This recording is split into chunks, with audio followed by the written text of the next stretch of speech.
Magandang araw, Pilipinas! Narito na ang paboritong game show ng bayan. Bibigay saya Pag-asa! at papremyo. Ito ang Wow! Wow! Wow! Ever partner, tayo ay maghahanap ng manlalaro. Mga manlalaro na makakasama natin sa ating game show na tatawaging Bigyan ng Jacket Yan!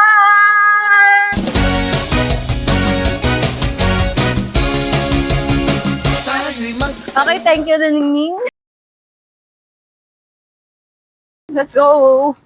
Rinig ang boses namin dyan. Rinig ba? Oo. Ayun na ang araw. Let's go. Humanap ng mga manlalaro.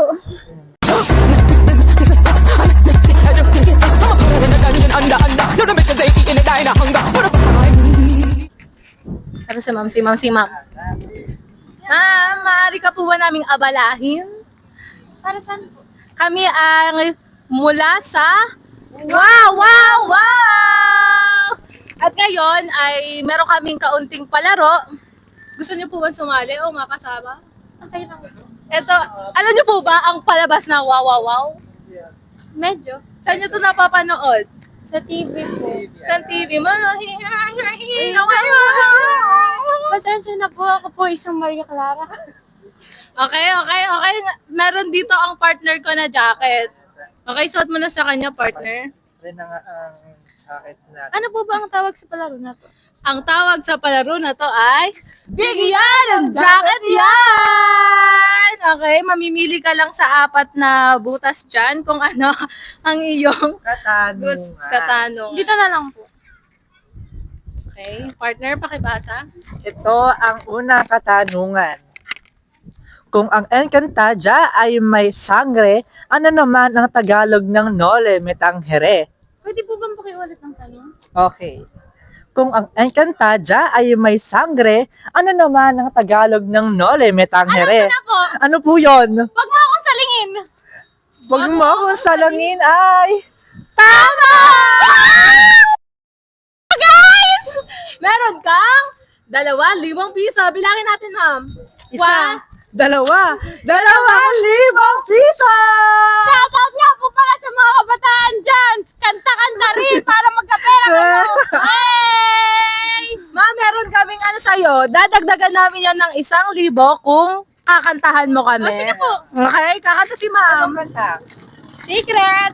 Okay. Ready na ba kayo makinig? Kung ako'y mag-aasawa, ang pipiliin ko'y, Ano? ang pipiliin ko'y, Ano? anak ng manunulat. Sulat siya, sulat ako. Magsulatan kami, Thank you very much, mga tapangiyong 1,000 piso! Thank you po! Alam niyo ba kung saan patungkol ang No Limit Tangere? Ang No Limit Tangere ay patungkol sa mga naranasan natin noong panahon ng Espanyol. Ang No Limit Tangere ay ang akda ni Jose Rizal. Ang No Limit Tangere ay isang kwentong umiikot sa buhay ni Juan Crisostomo Ibarra. Si Juan Crisostomo Ibarra, ito ay isang binatang Pilipino na kapag-aral at bumalik siya upang ipagpatuloy ang mga layunin na naiwan ng kanyang ama na si Don Rafael Ibarra at kasabay nito ang pag-iibigan nila ni Maria Clara. Si Maria Clara ay isang dalagang Pilipino na naiipit sa intriga at sa simbahan. Si Maria Clara ay anak ni Padre Damaso at hindi anak ni Kapitan Tiago.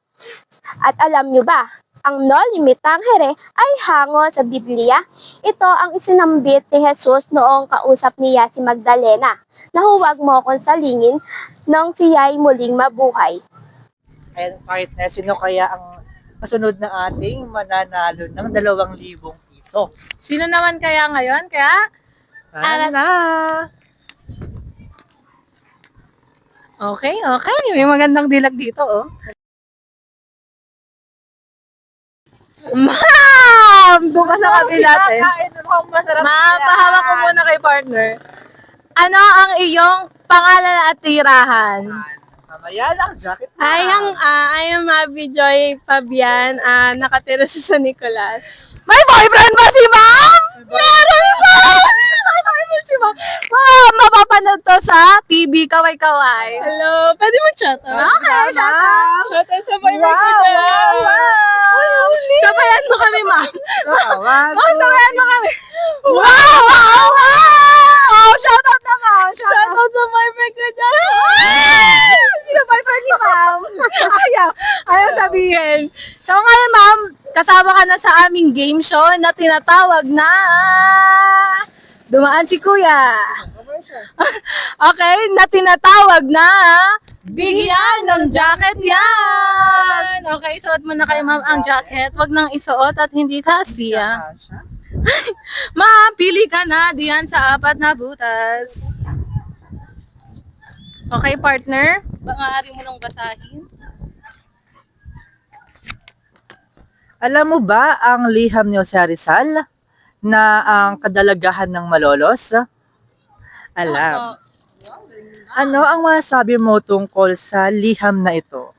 So, pagkakaalam ko lang po is isa siyang document na nagsasabi sa mga karapatan ng isang babae at ang karapatan ng isang babae sa ating lugar. Okay, ma'am. Additional question. Ma'am, ano ang masasabi or mabibigay mo sa mga nakikita mo sa mga kadalagahan dito sa Bulacan? So, sa mga kadalagahan dito sa Bulacan is alamin natin yung karapatan natin bilang isang babae at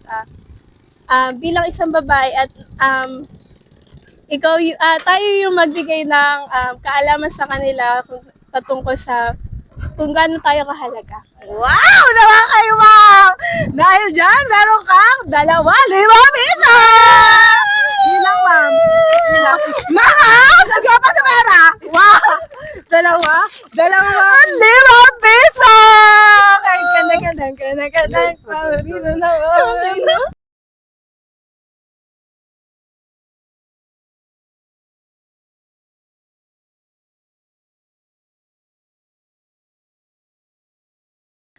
Na.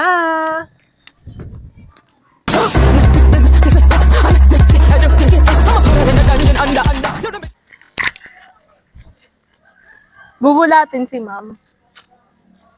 Si ate magaling mag-TikTok pala. Ay, hello po. Ate, ano ang iyong pangalan at tirahan? Ay, ako nga po pala si Aimee, nakatira sa San Sebastian, Bulacan. Okay, kami ay mula sa Wow, Wow, Wow! Nakikita po ba ako dito? Yes, sa TV Nabati Kaway-Kaway! po muna ako. Go, go, go! Ay, binabati ko sila Angela and Renzi. Hello! Hello, Angela and Rosie! Ngayon ay magkakaroon tayo ng palaro. Ready ka na ba? Ay, ready naman. Okay, ang palaro na to ay tinatawag na Bigyan ng Jacket Yan! Okay, isuot na ang jacket. Bigyan ng jacket. Jacket, Miss Aimee. Miss San Sebastian. Okay na yan. Si Mama, hindi magkasya sa jacket. Taba-taba sila. Ibatong na lang natin. Ayan. Okay na yan. Mamili ka na sa 4 na hulugan ang iyong bimili. Partner, pakibasa. Partner, pakibasa. Uto si partner. Kung ang soft drinks ay may Coke mismo, sino naman ang pangunahing tauhan ng El Filibusterismo? Wait, alam mo ba kung ano ang El Filibusterismo? Hindi po. Partner, ano ang El Filibusterismo? Ang El Filibusterismo ay isang akda ni Jose Rizal na kadugtong ng No Limitang Jerez. Oh, Alam mo ngayon. Okay, nabasa ko nga po pala yan.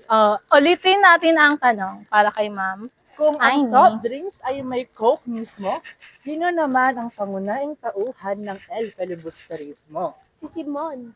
Simon nga ba, partner? Si Simon ay tama! Nasa kamay. 1, 2, 2,000 piso! Salamat! Ang El Filibusterismo, ang ikalawang nobela ni Dr. Jose Rizal na nailathala noong 1891. Ito ay nagsisilbing karugtong ng No Limit Tangere at nagpapakita ng mas madilim at mapanupil na realidad ng kolonisasyon ng Espanya sa Pilipinas.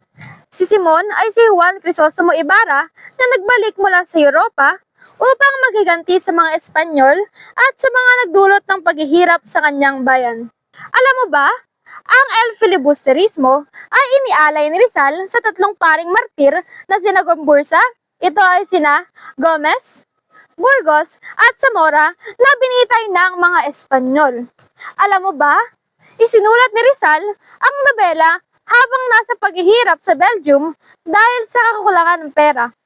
Alam mo rin ba, ang nobelang ito ay mas madilim at puno ng galit kumpara sa No Limit Tangere na nagkataon sa reforma at pagbabago. Oh, tara na.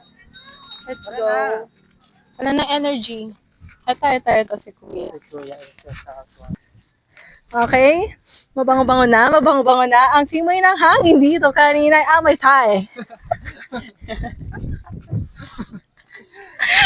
Kuya! Pangalan ni Kuya.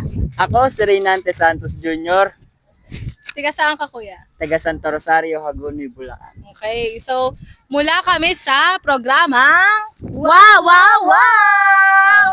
At nandito kami para magbigay ng papremyo. Handa ang bigyan ng jacket yan! Handa ba, Kuya? Parang hindi pa. Sige. Okay. Dati ka bang adik, Kuya?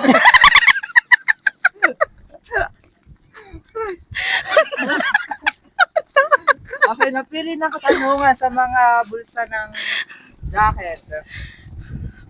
Ito na lang. Mabigay kay partner. Partner, pakibasa ang katanungan. Ang katanungan ay, kung tuwing may pasok ikaw ay may baon, saang pahayagan naman na isusulat ang Pilipinas sa loob ng 100 taon? Sa La Solidaridad. Saan? Sa La Solidaridad. La Solidaridad. Okay.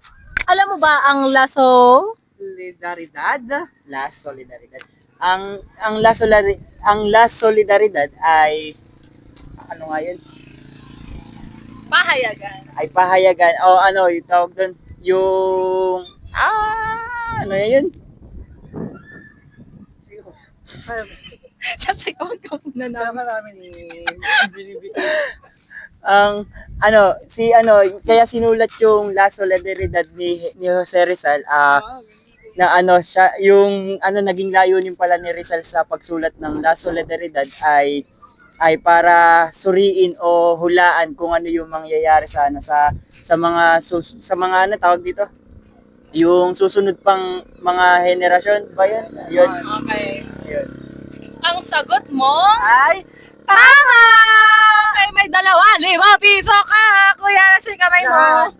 Isa, dalawa. Kuya, 1,000 piso. Kuya, saan mo gagamitin yan? Sa sa drugs. Bawal po ang drugs. Bawal yan. Salamat. Thank you. Uy, jacket nyo! Ang naging layunin ni Rizal sa pagsulat ng La Solidaridad ay para tukuyin at hulaan kung ano ang mangyayari sa mga susunod pang 100 taon sa pananakop ng mga Espanya. Gusto niyang ipakita na kung patuloy na pahihirapan at aabusuhin ng mga dayuhan ng Pilipinas, hindi ito mananatiling tahimik. Sinabi niyang may 3 posibleng kinabukasan ng bansa. Una, mananatili sa ilalim ng Espanya ngunit may reforma.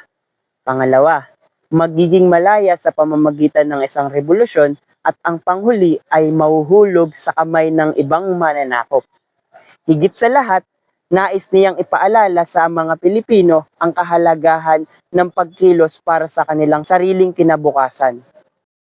Kaya partner, ahanap ulit tayo ng mananalo ng 2,000 piso. Halika na.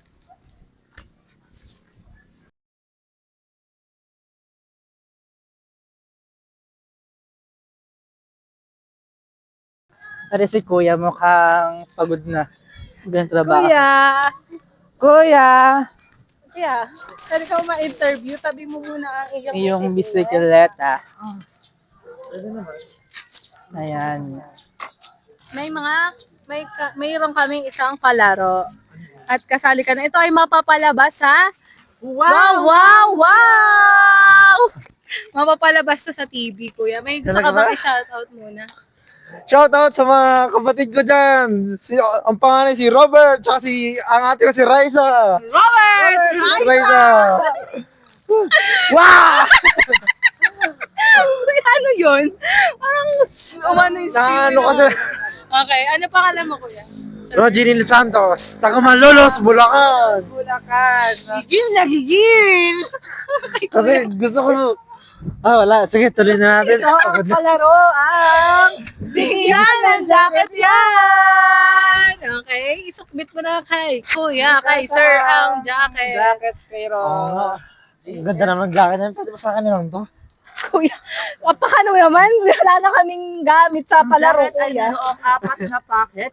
Meron dyan may katanungan at maaari ka nang kumuha. Pwede ba dito? Yun na. Pwede rin dito. Yes. Sige. Diyan na lang. Pakiabot partner at mukhang hirap si kuya. Ay, meron. Ayan. Ano kaya yan? Ito ang iyong katanungan.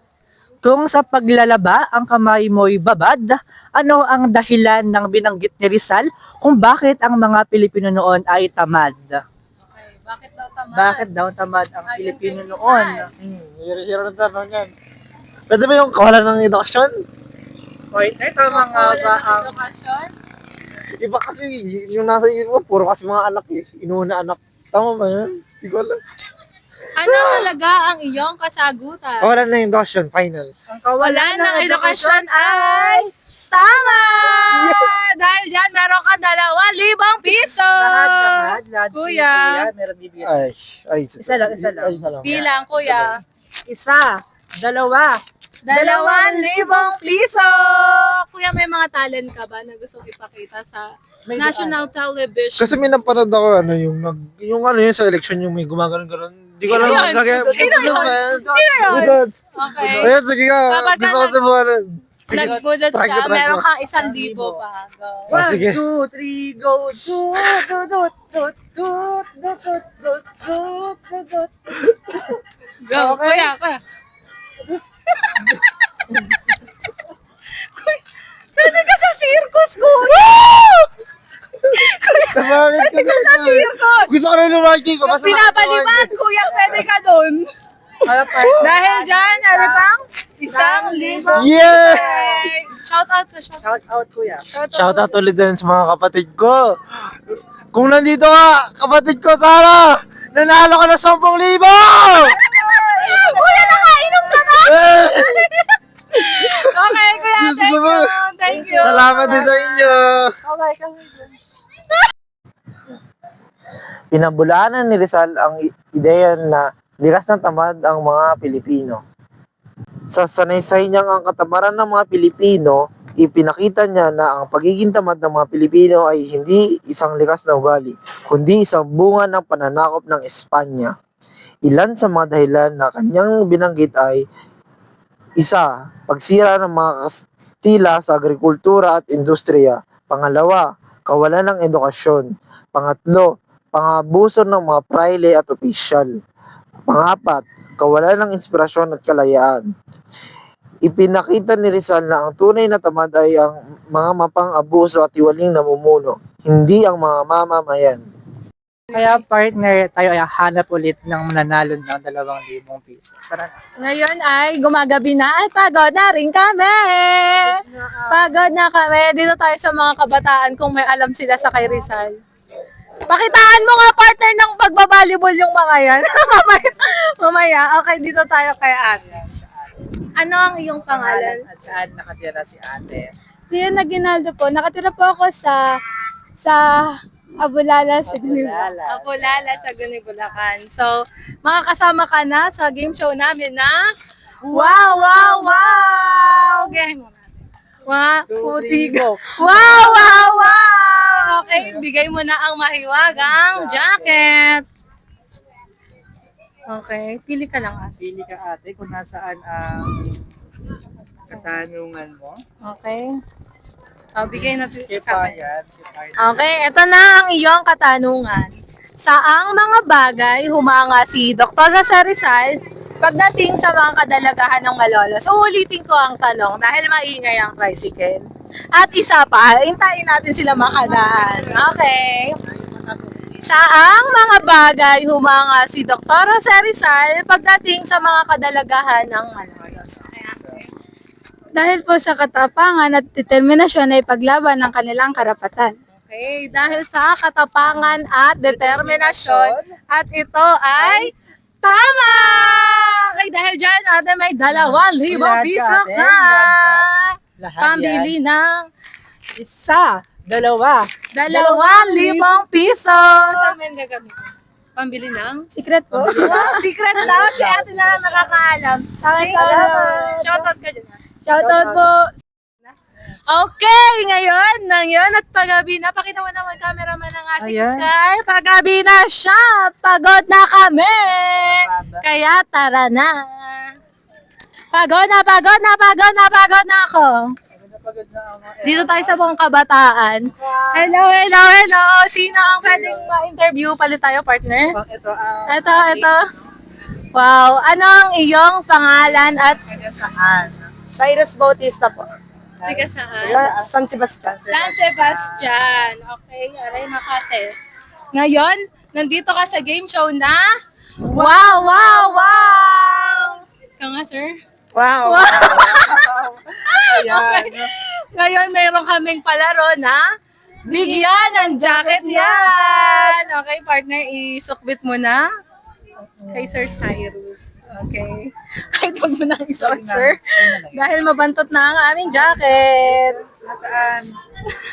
Pili ka na sa apat. Sa apat na katanungan dyan. Alin? Bata ay nasa kasama. Okay, Bata, ayan. sabi ni Sir? Go. Babasahin ni sir. Yan. Kung ang mga estudyante ay gusto ng magbakasyon, ano naman ang pananaw ni Rizal tungkol sa edukasyon? Susi po sa paglaya at pagunlad ng isang bansa. Susi daw ng paglayat, pag-unlad ng bansa. Para kay Rizal, ang edukasyon ay susi sa tagumpay at paglaya ng isang bansa. Sa kanyang mga sanaysay, lalo na sa ang Pilipinas sa loob ng 100 taon, ipinakita niya na ang isang bansang walang edukasyon ay madaling madadala ng pananakop, panlilinlang at pagsasamantala. Naniniwala siya na ang isang matalino at mulat na mamamayan ay hindi madaling malilinlang ng mga mapang-abuso. Sa pamamagitan ng edukasyon, maaaring makapagtayo ng sariling pamahalaan, ekonomiya at kultura na hindi nakadepende sa mga dayuhan. Ang kanyang pananaw sa edukasyon ay makikita rin sa kanyang paniniwala na hindi revolusyon lamang ang solusyon sa kalayaan, kundi edukasyon at tamang pagising ng damdamin ng mga Pilipino.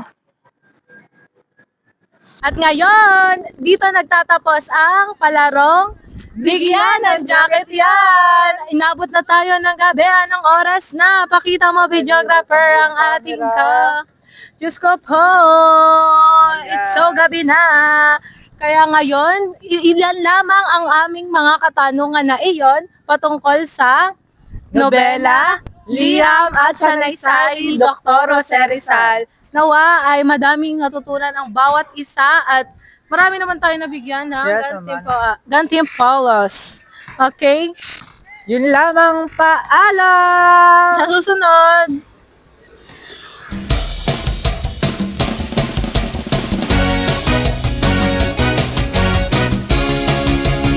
tayo'y magsayawan, makigalaw sa tugtugan. Bata man o matanda, makipagyugyugan. Kahit nasaan man, galawin baywang kaliwat kanan. Heto na buong mundo, magkandangan. Kendeng-kendeng, paborito ng buong mundo. Kendeng-kendeng, pampahaba rin ng buhay nyo.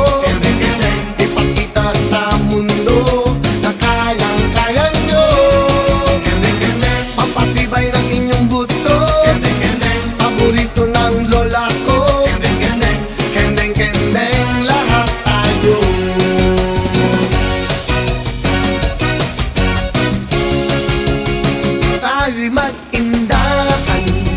Panahon ng yugan, sama-samang gumalaw. Alam, ang rapid ka, alam! Ang mga problema, iwanan na at magsaya. Grabe, iba yung hangin dito. Hangin sa parke na to. Kain. Kuya, ba't ka tumatingin? Mama, Pa rin ang buhay nyo. Ipakita sa mundo na kayang-kaya nyo. Ready na! Iba'y nagmundo. Paborito ng mula si Kuya. Deng-deng lahat tayo. Maghanap ka ng kasama, kahit sino ang makita. Okay, thank you, Rini.